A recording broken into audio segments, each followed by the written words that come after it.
Spider-Man Brand New Day. Jeez, I need something that's like this one. Hold on. Spider-Man Brand New Day. Okay. Spider-Man Brand New Day, I really like Spider-Man. I went to go see it twice. Of course, I saw the comic book Easter eggs. That was pretty cool. Not much of a comic book guy myself, but to see somebody do that, I don't know, as a Spider-Man fan, that was pretty cool. Or them copying some of the imagery in the comics, that's pretty cool. I was so pleasantly surprised to see Jean Grey. Cause I made sure I stayed away from all trailer breakdowns and all that shit. So I came in just fresh, trying to see what's gonna be there, what's gonna be on there. And when I saw Jean Grey was the main antagonist finally on the computer, that was very, very, very pleasing. I enjoyed myself so much. I really did fuck with, of course I fucked with Jean Grey. I think the actor that played Jean Grey was pretty fucking cool. I never knew Jean Grey had a sister. That was a cool little part.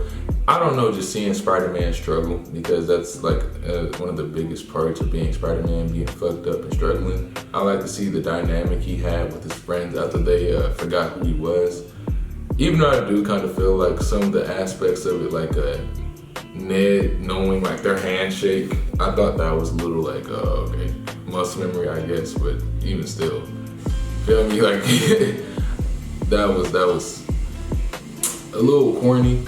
But you know, it was cool. You know, it gave him hope that he could possibly get his friends back.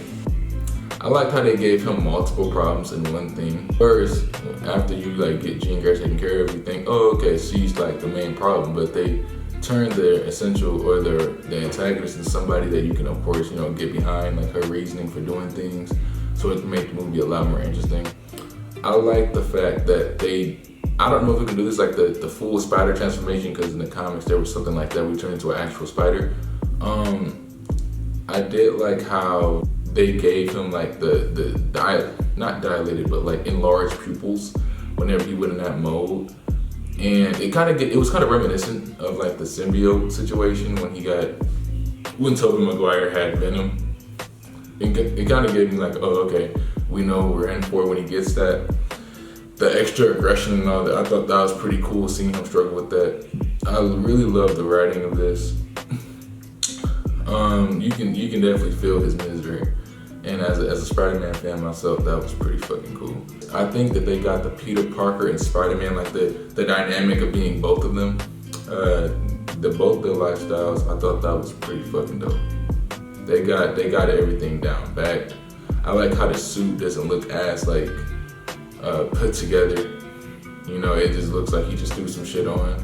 Maybe Andrew Garfield's suit, it looked like really, really fucking cool. Like you could like almost like he didn't make it himself. I like that it really had like the fucked up broke guy just threw some shit on kind of feel to the suit. I did like the suit. Man, I like the amount of like cameos from like antagonists that weren't as important but still were there, like Scorpion, Tombstone. I think there was another guy too. The Hulk. That is probably when Hulk came on screen. I'm gonna be honest, I really, it warmed my heart, right? At first it was just cool because it was just like regular Hulk, like Professor Hulk, like the one that can think and talk. I don't like that one. I think that one was soft as fuck. That nigga got his ass beat by Thanos and just wasn't the same ever again. I ain't like that, right? When he got mad for real and Jean Grey broke something, as a little bit of a nerd myself, I thought that was cool too, because you know I think she did something similar in the comments. In his mind, comics, not comments.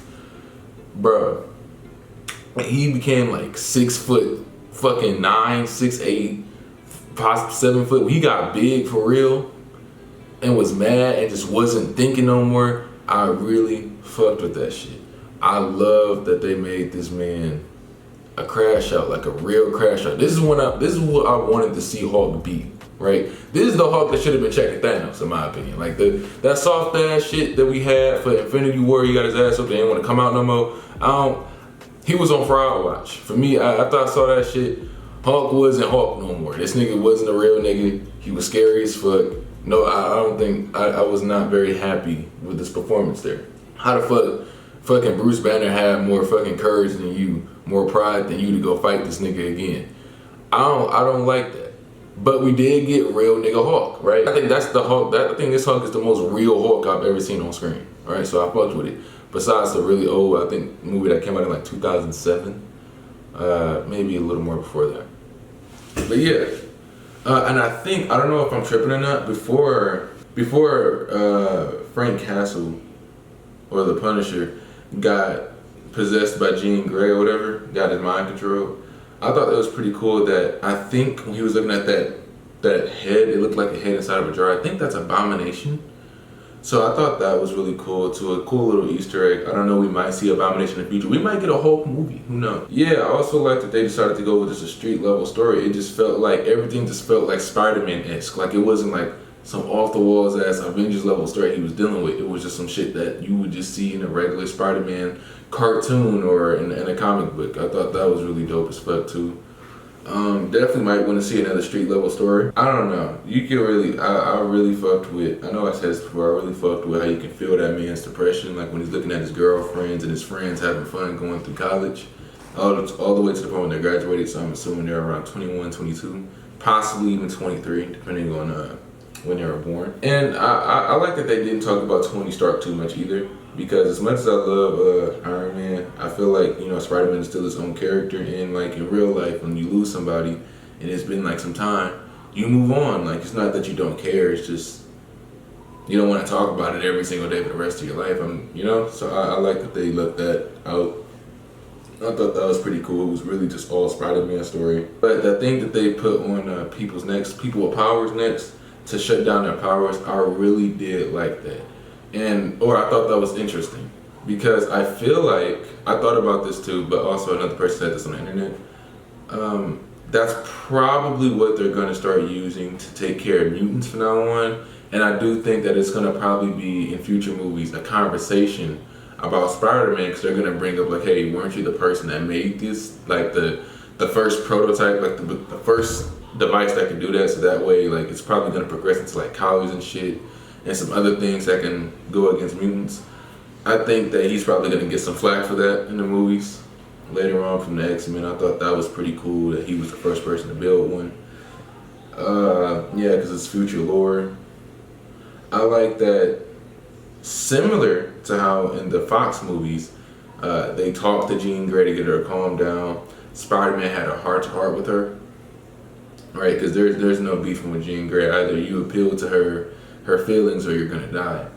I like that he let her go in his mind, and they had that really warm talk. You know, I thought the acting was really good. I thought it was a really cool moment for both of them, you know, bonding over the shit they've been through. I thought that was dope. I don't think I've ever seen Jean Grey interact with Spider-Man, I'll be honest. So that was a really cool crossover. I do like the dynamic between Frank Castle or the Punisher and Spider-Man. Right, they had like a big brother, little brother relationship going on. Like, it was love there.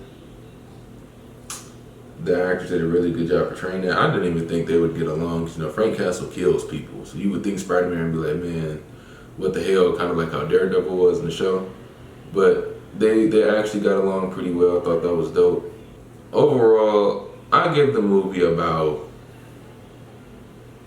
is it crazy? Should I give it a 9? 8.5? I'll give it an 8.5. It was a really good Spider-Man movie. I really did like this movie. This hit home for me because Marvel for me has been missing a lot lately. I have not watched a lot of their stuff. You know, I honestly, even when Doomsday comes out, there's some shit that I don't know. I'll probably just watch a quick summary of things that I've missed. I don't really care enough to go watch the shows and or the bad movies that came out in that gap. Definitely want to see more Spider-Man movies. And also, Tom Holland. He's entered the conversation for best Spider-Man, live action Spider-Man, and I'm not against it, right? I have not come to my final decision yet, but like, if you go back to like Homecoming or Civil War and then Homecoming, seeing Tom Holland Spider-Man grow up, like you can see him grow up to like the young man he is in this movie. I loved it. Like, I forgot how much, like, it warmed my heart, because you can see how happy he was when he first started, and you can see how depressed he was, you know, as a adult. So I don't know. I just feel like that is the most accurate adaptation I think I've ever seen of Spider-Man in live action. Tobey Maguire's was cool too, but like we got him in high school for like 2 seconds. Like with Tom Holland, we got a teenage Spider-Man for like 3 movies. Even like when MJ told her she didn't love him in that quiet ass fucking swing, I thought that was so good. I thought that was so good. Just seeing him suffer was just good. Alright, as much as I love Spider-Man, like he's always getting hold in every way, shape, or form. I thought that was dope. I also was like cool to see him like her kind of leaving the door cracked a little bit open to get to know him. As much as she said that she didn't love him, like she of course invited him upstairs and was open to a friendship, which could possibly lead to something more. I thought that was cool. But also the fact that she doesn't remember him is also really cool, right? Because now, you know, in future films, they can do like a love triangle with Spider-Man, whether it's with Black Cat. Some people were saying Jean Grey. I don't know how old she was in this film. I think her character was a teenager, so much of that. I thought she was like 17. He's like 22. I don't know what they're gonna do with that. I thought it was just on some cool big brother, little sister shit, but you know, I don't know. What else is there? He has a lot of love interest. Gwen Stacy. I think that the girl inside of the, there was a girl inside of his apartment building. He got a fucking, that he lives with. And she said, oh, we're on the same floor. So, you know, she clearly was trying to get up on him, get his attention. And he blew her off. But like, people, I thought that was Gwen Stacy. But people were saying that, oh no, that's just like the same girl that was in Tobey Maguire's building, like the babysitter that kept trying to get at him. I think that was Gwen Stacy. Why not make it Gwen Stacy?